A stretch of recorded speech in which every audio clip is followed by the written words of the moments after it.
दोस्तों, आप हमारे शॉर्ट ट्रिक ज्ञान चैनल को सब्सक्राइब करिए। कल हमने हिंदी की वीडियो डाली थी, आज हम दूसरी वीडियो डाल रहे हैं। आज हम आपको स्वरों के बारे में बताएंगे कि स्वरों की संख्या वास्तव में कितनी होती है, क्योंकि कहीं पर 13, कहीं पर 11 और कहीं पर 10 दी होती है। तो हम आपका क्लियर कर देंगे कि स्वरों की संख्या वास्तव में कितनी होती है। तो आइए, और स्वरों के प्रकार भी बताएंगे आपको। अगर हम हिंदी भाषा की बात करते हैं तो हिंदी में 11 स्वर होते हैं। 11 स्वर, और इन्हें हम स्वर में नहीं गिनते, इन्हें हम ये अनुस्वार होता है और ये अह होता है, जिसे विसर्ग कहते हैं। ये दोनों अयोग अभाव होते हैं। दोस्तों, अगर हम मूल भाषा में स्वरों की ज्ञात करें तो वहां पर स्वर होते हैं 13।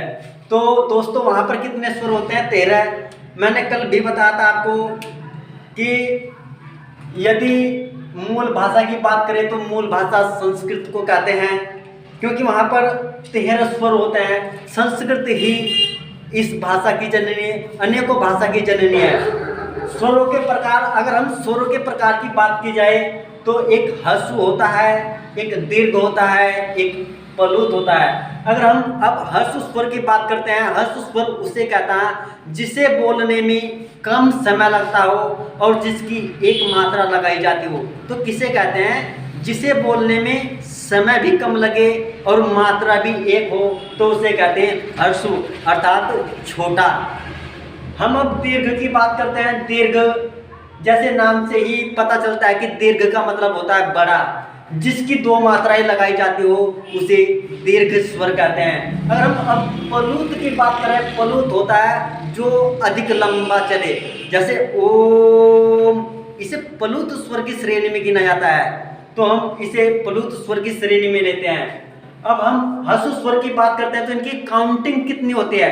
ह्रस्व स्वर की काउंटिंग दोस्तों 4 ह्रस्व स्वर होते हैं, ए, ई, उ और री। मगर अगर ये एक री में अगर इसमें एक ये करते हैं तो ये संस्कृत में प्रयोग होती है, यहाँ इसे लिरी कहा जाता है। तो ये दीर्घ स्वर में चला जाता है। अगर संस्कृत भाषा की बात करी जाए तो ये संस्कृत में प्रयुक्त होते हैं, हिंदी में नहीं प्रयुक्त होती। अगर हम अब दीर्घ स्वर की बात करें, आ, ई, उ, ए, ऐ, ओ, औ, तो इनकी संख्या दोस्तों 7 होती है। कितनी संख्या होती है दोस्तों? इनकी संख्या 7 होती है। 7 और 4 11, 11 स्वर हो गए दोस्तों। प्लुत की संख्या 8 होती है। 7 तो इन्हीं शामिल किया जाता है और एक दोस्तों इसमें ए को शामिल किया जाता है, क्योंकि ए को भी हम लंबा खींच सकते हैं, ए। अगर हम इसकी बात करें, इसे हम कहते हैं आगत स्वर, अर्थात आगत कहा क्यों गया इसे? ये हमारे देश का नहीं है, ये स्वर आया हुआ है। जैसे दोस्तों हॉस्पिटल,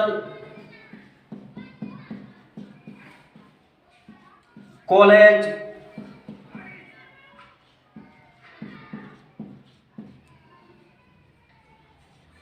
तो दोस्तों इसलिए इसे हम आगत स्वर कहते हैं। ये हमारी हिंदी में नहीं था, ये आया गया है और हमारी हिंदी में स्थान ले लिया इसने। एक होता है अनुनासिक। अनुनासिक जो मुंह और नाक दोनों से बोला जाए, अर्थात जिसे बोलने के लिए मुंह और नाक दोनों का प्रयोग किया जाए उसे अनुनासिक कहते हैं। यही तो अनुनासिक है जो आगत स्वर है।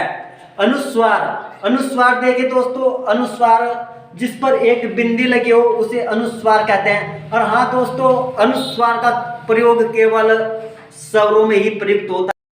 तो दोस्तों हम अनुस्वार की बात करते हैं। अनुस्वार, ये अनुस्वार का चिन्ह है दोस्तों, इसे अनुस्वार। मैंने कहा कि दोस्तों इसे केवल हम स्वरों में ही प्रयुक्त करते हैं, मगर इसे व्यंजन में प्रयुक्त नहीं कर सकते। आखिरकार इसका हम उदाहरण देते हैं, जैसे कंठ। अगर हम इसे तोड़ते हैं तो हर व्यंजन में एक स्वर होता है। जैसे हम इसे तोड़ते हैं, क प्लस ए प्लस ठ प्लस ए, क्योंकि कभी भी व्यंजन पूर्ण नहीं होता, हर व्यंजन में स्वर होता है। इसीलिए दोस्तों अगर ये जो अनुस्वार है ये मात्र स्वरों में ही प्रयुक्त होता है। विजातीय, अब हम सजातीय स्वर की बात करते हैं। आखिरकार सजातीय स्वर होता क्या है? सजातीय स्वर उस स्वरों को कहते हैं दोस्तों जो समान हो, समान जाति के हो, जैसे ए, आ, ई, उ। तो दोस्तों इन्हें कहते हैं हम सजातीय स्वर। विजातीय स्वर वो होते हैं जो असमान हो, जैसे ए, ई, ए, उ, कोई भी हो तो उन्हें कहते हैं हम विजातीय स्वर। दोस्तों हम आज आपको बताएंगे कि संयुक्त स्वर भी होते हैं।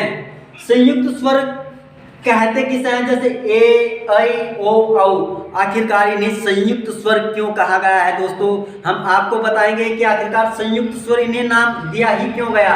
क्योंकि ए बनता है ए प्लस ई के योग से। अगर ए और ई का योग किया जाएगा तो ए का निर्माण होगा। यदि ए प्लस ए का निर्माण योग किया जाएगा तो ऐ का निर्माण होगा। यदि ए प्लस ओ का योग किया जाएगा तो ओ का निर्माण होगा।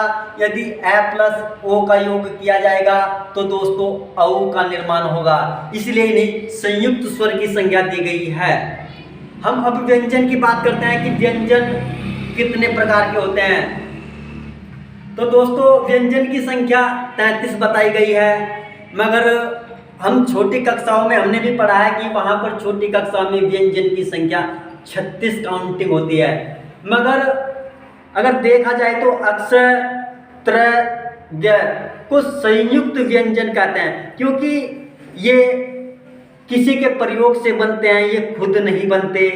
यदि किसी अक्षर पर बिंदी लगी हो और ये कहाँ कहाँ क्या कार्य करती है, तो दोस्तों आज हम आपको टोटल बिंदी का प्रयोग बताएंगे और ये कहाँ क्या करती है। अगर किसी अक्षर के ऊपर लगी हो तो वह अनुस्वार का कार्य करेगी। यदि किसी अक्षर के आगे लगी हो तो ये पंचमाक्षर कहलाएगा। यदि किसी अक्षर के नीचे लगी हो तो ये तारंजात हो जाएगा। यदि किसी अक्षर से पहले प्रयुक्त होती है तो यह नुक्ता बन जाता है। दोस्तों हम तारंजात अक्षरों के बारे में बताएंगे।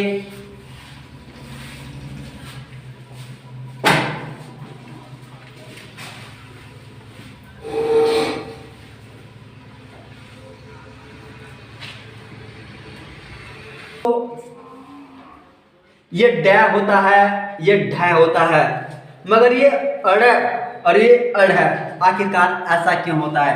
क्योंकि ये तो संस्कृत के हैं दोस्तों, ये संस्कृत के हैं और ये हिंदी के हैं।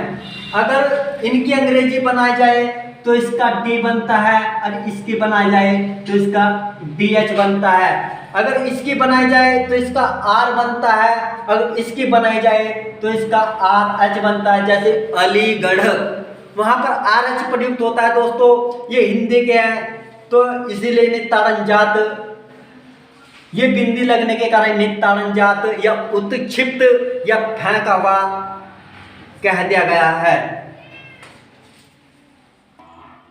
दोस्तों मैंने आज आपको ये बताया। अगर आपको इससे आगे का चाहिए तो हमें कमेंट करिए, और हमारी वीडियो अगर आपको अच्छी लगती है तो चैनल सब्सक्राइब कीजिए और शेयर कीजिए और लाइक कीजिए। हम अगर आप कमेंट करके बताते हो तो हमें मोटिवेशन मिलता है और हम आपके लिए इससे अच्छी वीडियो बनाएंगे। क्योंकि दोस्तों वीडियो बनाने में समय भी बहुत लगता है, क्योंकि कलेक्ट करना पड़ता है कहीं कहीं से, बुक से उठाकर। हम आपके लिए इतनी मेहनत करते हैं तो दोस्तों आपका भी तो कुछ बनता है। धन्यवाद।